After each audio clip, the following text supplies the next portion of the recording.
Hi, I'm Torte de Lini. Witch Doctor is back. Forget that stupid boomstick called Death Ward and start focusing on Voodoo Restoration, or shall I say, Voodoo Festeration.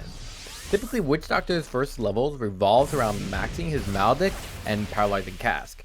You would rely on the Paralyzing Cask to hopefully set up the Maledict and then right click the enemies down. And maybe they would die, usually they wouldn't. But now you can forget all that. The new way to play is with Witch Doctor's Facet 2, Voodoo Festeration, and you just run at opponents.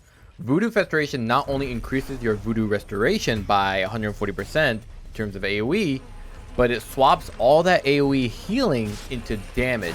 But you still heal yourself. Not only is this laning skill build way more consistent in damage output, but it also scales better into the mid game and during team fights. Ever since they nerfed Witch Doctor's Death Ward in 7.35B and 7.35C, the hero has always felt a bit lackluster. During the laning stages, he was just fine, doing some harassment here or there, but he didn't feel as influential in the lane as, say, a Wyvern or Venomancer or Treant Protector. With this new build, Witch Doctor becomes a lot more pervasive during the early game and mid game while being self-sustaining and difficult to trade hits with. So right now, the way to play Witch Doctor is 1 or no points in Paralyzing Cask. The reality is that honestly, Paralyzing Cask in its early levels is quite poor, only providing 2 to 4 bounces, and it was not always controllable on who would bounce and stun on. So in terms of laning, there were circumstances that gave you the chance to set up a kill with your position 1 and Maledict, but the damage output wasn't as consistent. People opting for the Headhunter facet may find that Paralyzing Cask really helps with flash farming in the mid game, but ultimately doesn't make the ability all that appealing early game. Consistency is what I am mentioning again. The Paralyzing Cask isn't consistent in our goals during the laning stage, which is harassing the enemy offlaner, trading hits with the enemy position 4 support, and watch the Maledict help us win with each trade. This is why the facet of Voodoo Festeration is massively more valued at the highest MMR, because the AoE is obviously very significant. It starts at 700, which outranges all heroes, including those like Medusa, Viper, Hoodwink. Since we're maxing this out, given how well it scales, the safety of this ability is very appealing.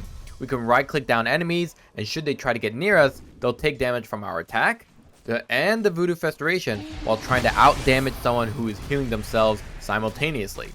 That range is key, because it effectively bullies enemies without you ever needing to be in danger, while also giving you the security to walk up to the enemies and throw down a Maledict, which only has 600 range. So the secret is to pick up an early boost of speed to close the gap on enemies. Drop the Voodoo Festeration and outpace their movement with your boost of speed so they consistently take damage, and you capitalize on Maledict's lost health burst damage percentage. The damage is the other aspect we should clarify. Voodoo Restoration at max level does equal damage to a Radiance. It usually takes a core hero about 20 minutes to farm the Radiance, whereas here we have it at about 8 to 9 minutes when you hit level 7 about. That means you can farm stack jungle camps with more efficiency and pace than if you maxed out Paralyzing Cask. Obviously, that also means that most offlaners would not be able to handle your damage output, especially when they're suffering from Maledict. This increased farm means you can pick up larger items that can keep you afloat, like Guardian Greaves, and that makes most early to mid game fights you can force with your team all the more one-sided in your team's favor. Now, the big issue people face with max Voodoo Festeration is mana. It sucks your mana so quickly, but once you pick up the Arcane boost, that's usually resolved. Maybe you have to ferry over some Clarities once in a while, or you get the neutral item that gives you some mana. And if that is not enough, there's a level 10 talent that reduces your mana cost that should definitely make Voodoo Festeration a lot easier to manage. The biggest challenges I personally face with the hero is positioning and survivability late game. The hero heals very well, but against most burst and physical output late game, you're likely to die if you keep trying to run at them. So towards that later periods of the match, I think you need to focus around the idea of just staying in the rim of fights and not so much on seeing how many enemies you can keep inside your AoE. This can be much more valuable than chasing opponents down without a care of your survivability. You usually will not be able to out-heal most enemy late game damage output unless you have some serious items like Bloodstone, Holy Locket, etc. Even then, I recommend opting for the Shard, Glimmer, or even Force Staff to help disjoint your attacker from targeting you. I know another popular item people like to go for as well is maybe Pipe of Insight.